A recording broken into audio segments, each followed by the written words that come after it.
In this treaty, we seek to establish freedom from aggression and from the use of force in the North Atlantic community. This is the area which has been at the heart of the last two world conflicts. To protect this area against war will be a long step toward permanent peace in the whole world.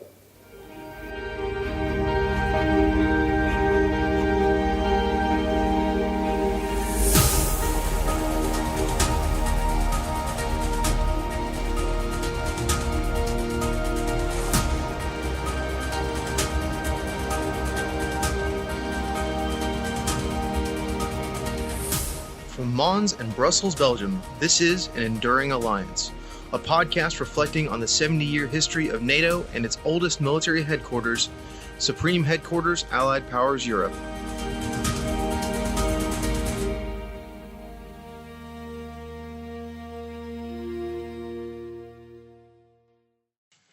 Welcome back to An Enduring Alliance, a podcast highlighting the 70-year history of the North Atlantic Treaty Organization, or NATO, and its oldest military headquarters, Supreme Headquarters, Allied Powers Europe, or SHAPE. Your host for today's episode will be myself, U.S. Army Master Sergeant Alex Burnett, a SHAPE Media Operations Non-Commissioned Officer. And I am Dr. Stella Adolf, the Chief Historical Advisor at SHAPE. And I'm Dr. Linda Risso. I'm a history consultant here at SHAPE.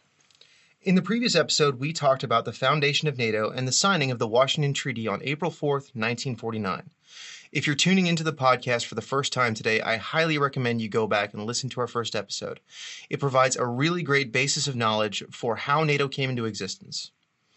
Today, we're going to be talking about the creation of the Supreme Headquarters, Allied Powers Europe in the 1950s, including the road leading up to the first command and control structure, the key strategic ideas at the time, and of course the role of General Eisenhower, who would become the first Supreme Allied Commander Europe.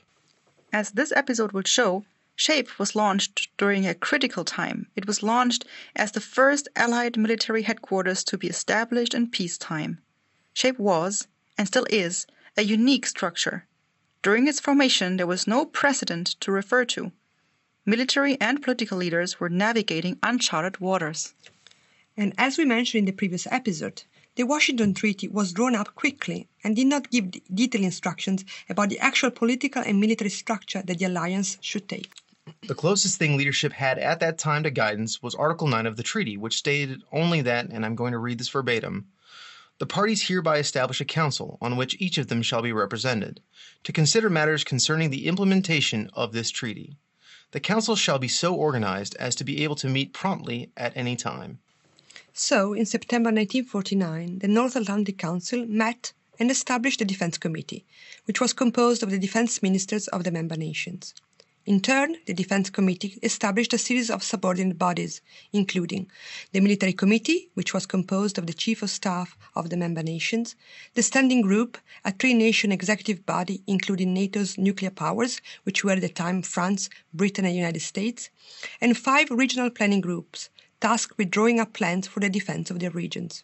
But none of the regional planning groups was designed to provide command and control to NATO forces in wartime. This means that, at alliance level, there was still no command structure able to direct the overall defense of Western Europe in case of an attack. And in addition, it soon became obvious that the proliferation of ministerial-level bodies was too complex, slow, and bureaucratic. The structure was at the same time too formal and too loose. For example, there was no specific time frame in which bodies were supposed to meet, and when they did meet, deliberation took a significant amount of time.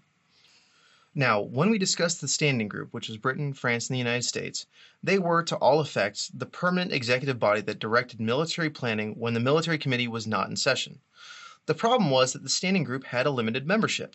Only the 3 nuclear NATO powers were involved, and 9 member nations were excluded. While each of these groups that we've mentioned to this point had a purpose within the concept of defending the alliance, NATO urgently needed a military headquarters and command and control capabilities so they could be ready to respond quickly and effectively in event of war and crisis. They also had to think of a strategy to guide the alliance and its members in their mutual defense. The member nations had to have a shared assessment of the military threats they were faced with. They had to build a common strategy about how to respond to these threats and build meaningful military forces to back all of this up. It was a hectic time, a lot to think about and a lot to decide and organize. They had to think on their feet and make progress on multiple fronts at the same time, often without having any historical precedent to guide them. It was a challenging and an exciting time. In January 1950, NATO produced its first strategic concept for the defense of the North Atlantic area, known as DC 6-1. The document stated clearly that the primary function of NATO was to deter aggression. NATO was, and still is, a purely defensive organization. NATO forces would be engaged only if this primary deterrent function failed, and one or more of its members were attacked. If this happened, then the North Atlantic Council would invoke Article 5, and the alliance as a whole would respond. This strategic concept also put forward some other key ideas. One of them was complementarity between member nations. That means that each member's contribution to defense should be in proportion to its capacity. That means economic, industrial, geographical, and militarily. Their role would be shaped by its geographical and strategic position. Cooperative measures were to be put into place by NATO to ensure optimal use of resources. This is what we today call burden sharing. A final note on this strategic concept. It is worth pointing out that DC 6-1 stated that the alliance should ensure the ability to carry out strategic bombing promptly, by all means possible, with all types of weapons, without exception. At that point, all kinds of weapons is code for nuclear weapons. This means that as early as 1950, nuclear weapons are at the core of NATO deterrence and defensive posture. At this point, NATO has some key strategic principles guiding its military defense, but it still has no military headquarters and no command and control structure. As we said earlier, there was no precedent in history to look back to. Nobody had ever created a permanent integrated military structure in peacetime. In addition, some of the members had, only a few years earlier, fought on opposite ends during the World War. There was a lot of work to do and a lot of mutual trust to build. While NATO has a lot of work ahead of it, remember that at the time, Western Europe did have one combined military headquarters in the form of the Western Union Defense Organization, WUDO, which had been created by the Brussels Treaty in March 1948. WUDO's highest military officer was Field Marshal the Viscount Montgomery of Alamein. He was chairman of the Western Union's Commanders-in-Chief Committee, but he was not a supreme commander. Finally, WUDO would prove insufficient as it did not provide an adequate command and control capability. Montgomery himself was painfully aware of this problem. In June 1950, just days before the outbreak of the Korean War, Montgomery warned, and I quote, "As things stand today and in the foreseeable future, there would be scenes of appalling and indescribable confusion in Western Europe if we were attacked by the Russians." Montgomery's concern was shared by many European leaders. Yet, at this point, the creation of a unified command structure was resisted by the United States and, in particular, Congress, which didn't want to become more involved in the defense of Europe. NATO risked being stuck in a standstill. The outbreak of the Korean War in June 1950 changed everything.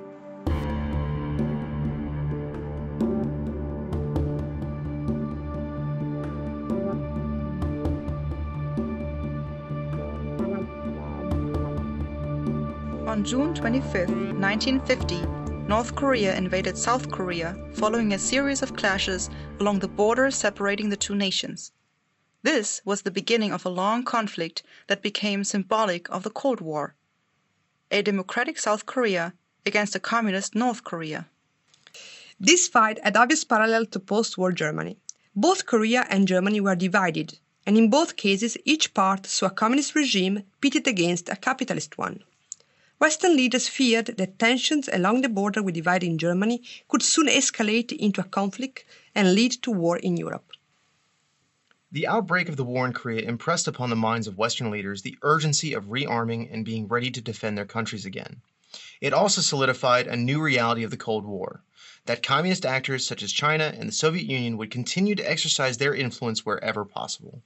This realization had an immediate impact on NATO's strategic thinking. The alliance became aware of the need to address two fundamental issues. First, the effectiveness of NATO's military structures. The alliance and its members had to be ready to fight. They had to put in place an effective command and control structure and become combat ready as soon as possible. Second, they needed to address the state of NATO military forces. European members were weak militarily, and this had to be addressed urgently. Because of the obvious similarities between Korea and Germany, NATO faced another question: what to do with Germany? It was a very difficult question to answer at the time. Germany was completely disarmed and occupied, but NATO couldn't afford a military vacuum in the middle of the European theater. At the same time, the occupying forces, the British, the Americans, and the French, were reluctant to shoulder the responsibility of defending German soil on their own.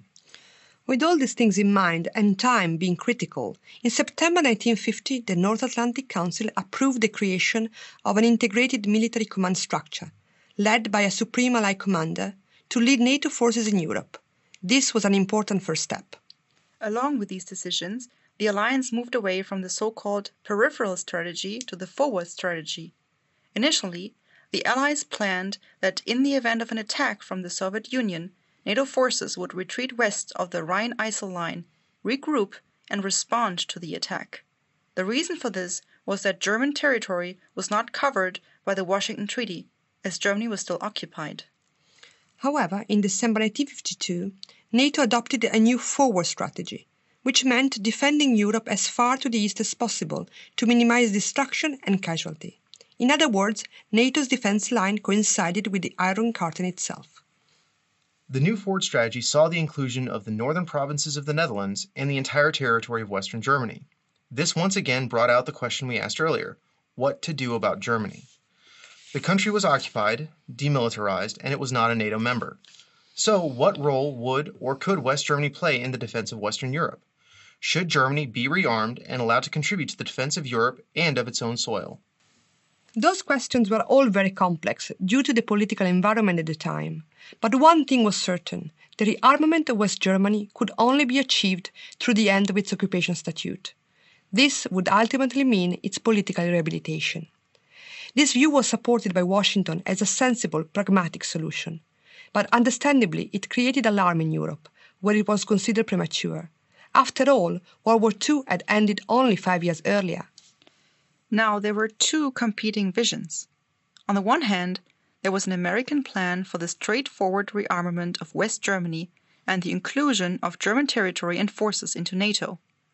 On the other hand, a European plan, sponsored by the French and known as the Pleven Plan. According to this proposal, West Germany would be rearmed within a European army, with an integrated command structure, and under the guidance of a European political community. Now, this Pleven Plan was ambitious in the terms of the degree of supranationalism and integration that it sought. It was called the European Defense Community, and it was a proper European army, but it failed to win political support and was eventually voted down in the French Parliament in August 1954. So the only solution left on the table was German rearmament within a NATO framework. This eventually took place in 1955, when the Federal Republic of Germany joined NATO and was allowed to rearm. Okay, we jumped ahead there for a moment, but let's all go back to December 1950.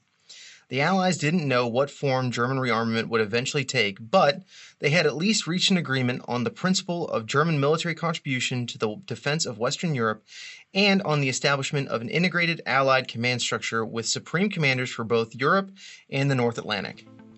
The decision to create an integrated command and control headquarters was really groundbreaking. Never before had something like this been attempted. What was necessary now was to find the right person to lead this incredible organization. Somebody experienced, a respected leader, and a popular figure. Not an easy task.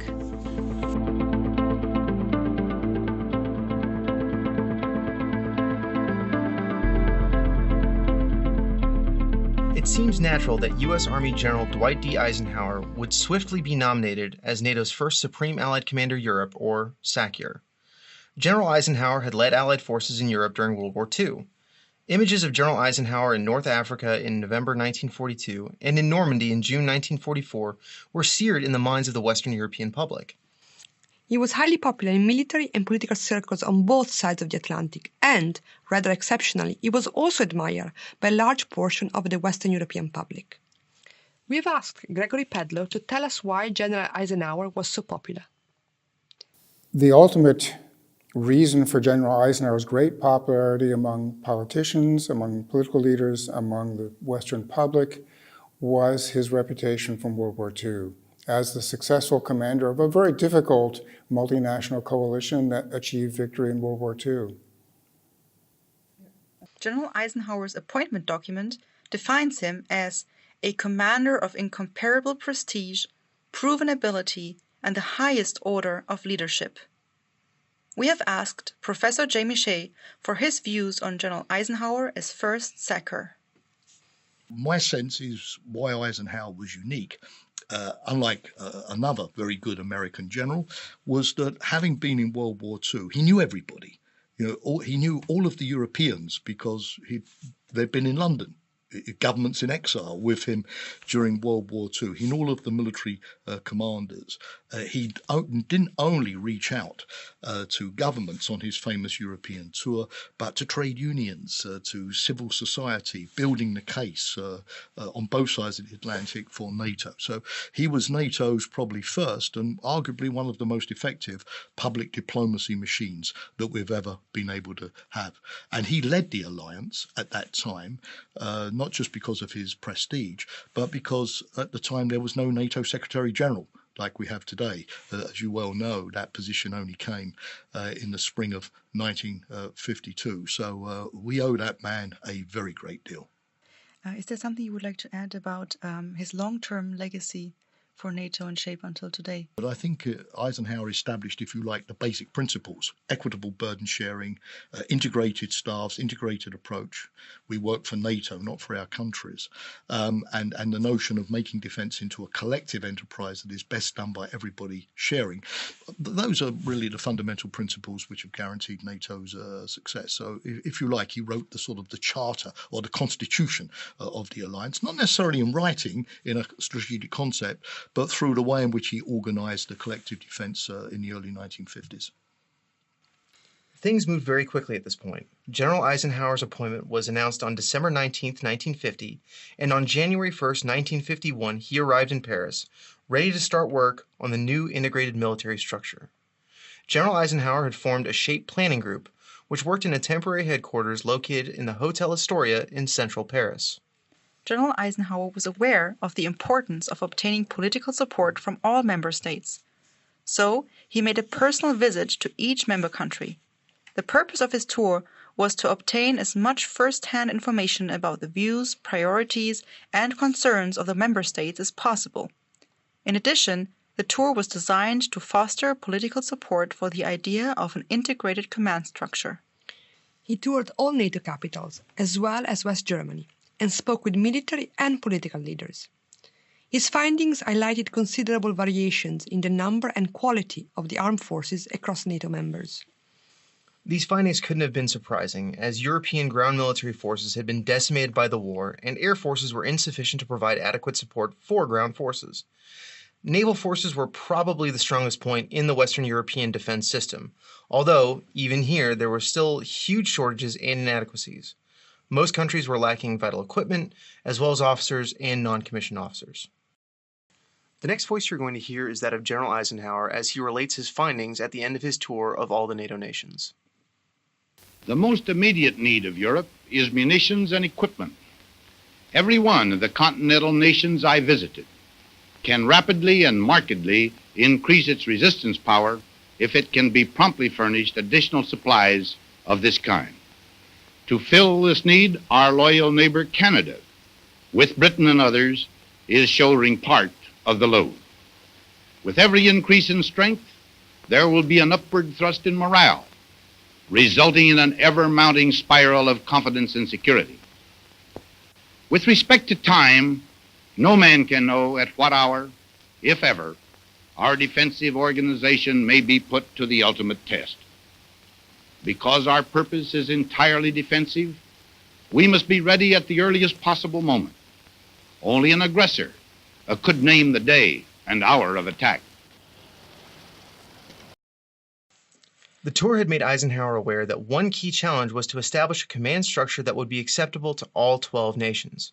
There were not only military and strategic considerations, but also sensitive political issues that had to be considered, like national prestige, regional balance, historic rivalries, and the legacy of World War II. But Eisenhower always believed in the NATO mission, and in his own words, "It can be done, given the will to do it." There is power in our union and resourcefulness on land, sea, and air. Visible and within our grasp, we have the capability of building such military, economic, and moral strength as the communist world would never dare to challenge.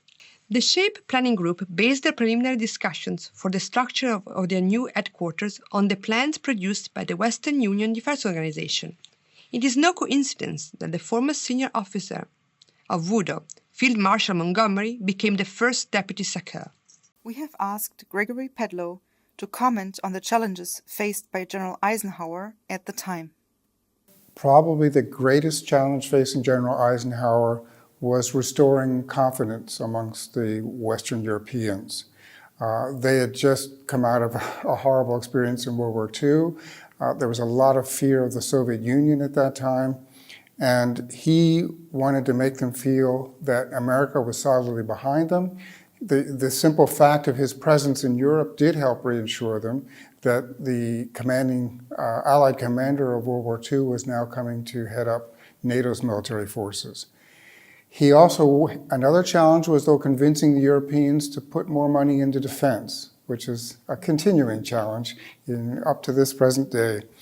Because they were also very eager to put most of their available money into rebuilding their countries, but he worked to convince them that defending against the Soviet Union was equally important. I think his hardest task was achieving agreement on a command structure for Europe. He knew that was going to be difficult when he came there from his World War II experiences. Getting agreement on command structures amongst allies is often quite difficult. Everyone wants to say, I am the commander of this region. Everyone sees this as a national plum. And he tried to convince them that it's also a lot of work and a lot of responsibility. He worked to then achieve national balances where possible, but many of the key decisions were not his to make. So one of the most controversial ones early on was the decision to make the second Supreme Allied Commander, the Supreme Allied Commander Atlantic, also a US officer.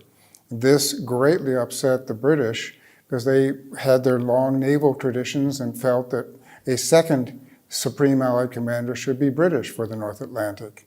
In terms of forces, of course, things had changed so much that the balance of naval forces in the Atlantic were US.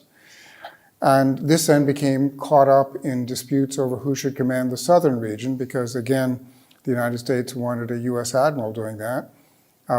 The British felt that they had major interests in the Mediterranean, and it actually led to disputes for several years. It held up the appointment of Saint-Clant, and the solution for the Mediterranean the ultimate solution took almost 2 years, so General Eisenhower had left by that point. If I were to summarize his views on this, I would say that General Eisenhower believed that the governments need to work this out, achieve their compromises, and whatever solution they make, he will make work, even if it isn't the optimum military solution, because he recognizes that these are political issues.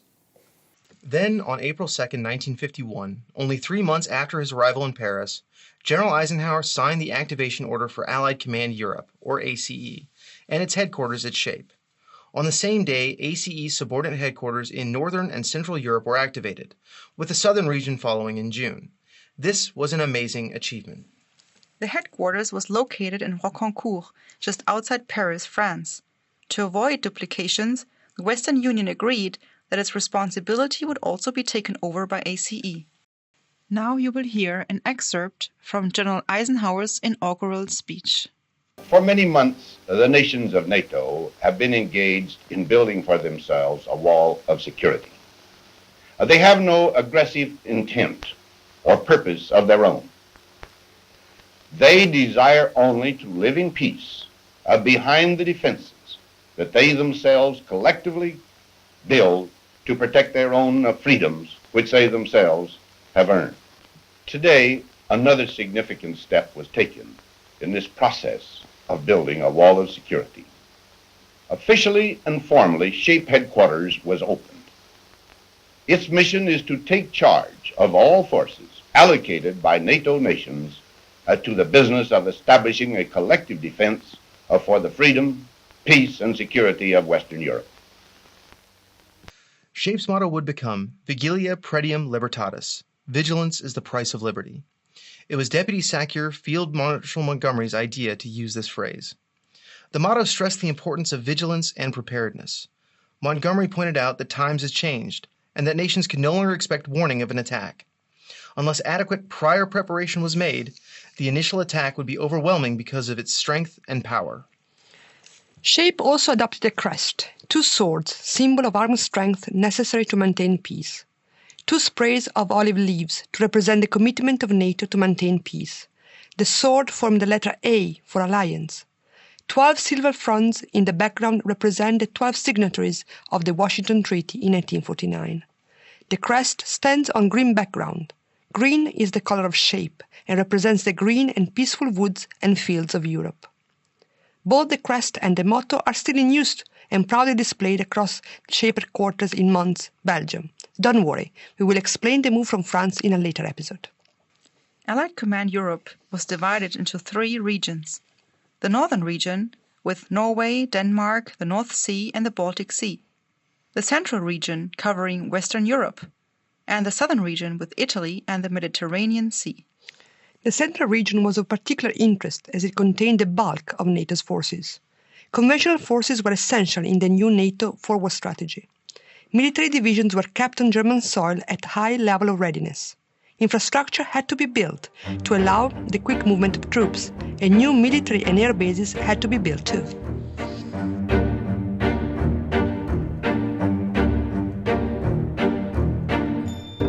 While NATO's structural changes had moved forward, the strength of NATO forces remained problematic. The national defense budgets did not grow as fast as the military leaders needed them to, and there were still huge gaps in terms of capabilities and infrastructure. And in its meeting in Lisbon in February 1952, the North Atlantic Council established the so-called force goals. According to the force goals, by 1954, NATO should have been able to count on a total of 96 divisions after 90 days from the beginning of hostilities, with almost half of them to be ready at the very start. The problem with that concept was, given the economic conditions of several member states and the uneven public support for rearmament, the Lisbon force goals appeared immediately to be financially unrealistic and politically problematic. In the following decades, NATO's strategy remained caught within the persistent gap between the Lisbon targets and the actual political will of the members to commit the necessary reforms. And with these goals still in development and their resolution uncertain, Eisenhower leaves SHAPE to run for president in May of 1952. He was replaced by General Matthew Ridgway, who was also a veteran of World War II and who had formerly commanded the 82nd Airborne Division. Eisenhower was sworn in as President of the United States in January 1953. It was great news for NATO. The alliance could count on an American president who was aware of the minute details of its political and military structures, who had fought for the liberation of Europe, and who had profound knowledge of the threats facing the alliance. Under Eisenhower's leadership, the United States looked for ways to gain greater military effectiveness without increasing the military budget, which had almost reached its peak. Nuclear weapons offered the proverbial more bang for the buck. Yes, the Eisenhower administration shifted the emphasis of American defense policy away from conventional weapons. The New Look policy, as it was called, reflected the United States' need to balance its Cold War military commitments with the nation's financial resources. It emphasized reliance on strategic nuclear weapons to deter potential threats from the Soviet Union.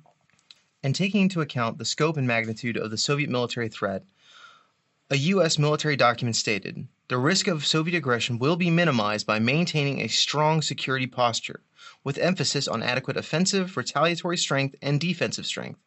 This must be based on massive atomic capability." This posture marked a significant change from the post-World War II containment doctrine, which emphasized proportional countermoves against Soviet power at the place of aggression. Deterrence and retaliation were therefore at the heart of the New Look strategy. The adoption of massive retaliation was due to President Eisenhower's conviction that a strong national economy was essential for a well-funded national defense. A shift to nuclear weapons would allow the United States to keep abreast of the Soviet Union's military strength while lowering the costs of maintaining huge conventional forces. The concept of massive retaliation was coined by U.S. Secretary of State John Foster Dulles in a speech in January 1954. Now you will hear a portion of this speech read out by our producer MC1 Brett Dodge. Local defense will always be important, but there is no local defense which alone will contain the mighty land power of the communist world. Local defenses must be reinforced by the further deterrent of massive retaliatory power. A potential aggressor must know that he cannot always prescribe battle conditions that suit him. Hence, the U.S. would respond to military provocation at places and with means of our own choosing. In his characteristically uncompromising style, Dulles recommended the use of atomic weapons as conventional weapons, whenever and wherever it would be of advantage to do so. By relying on a large nuclear arsenal for deterrence, the Eisenhower administration believed that conventional forces could be reduced while still maintaining the military capability to defend the Western Bloc.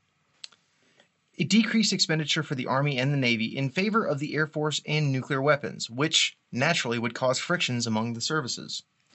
Critics complained that the implementation of the New Look strategy would cause the erosion of conventional capabilities.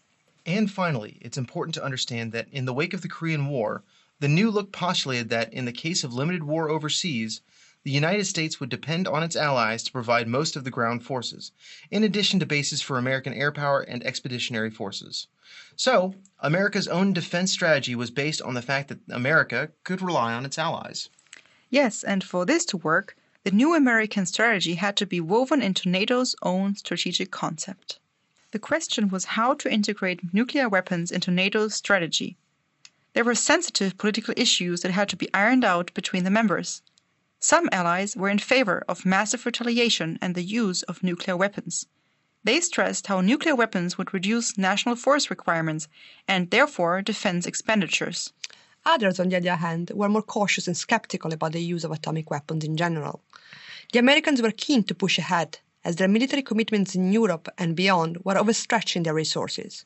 Now, in spite of these differences of opinion, the next strategic concept of 1957 did not differ fundamentally from its predecessor. It was the strategic guidance that had actually changed.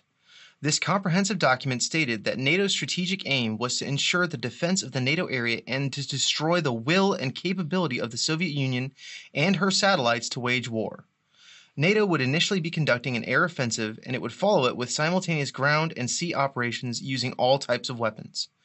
Once again, in this context, all kinds of weapons is code for nuclear weapons. But in order to address all members concerned, the use of conventional weapons was maintained as an option to deal with lesser form of aggression without having to use nuclear weapons. There was an element of flexibility despite what is usually believed. The document stated that NATO did not accept the concept of limited war with the Soviet Union. Once a war started and the use of nuclear weapons was conceivable, there was no way to find a compromise until the annihilation of the enemy.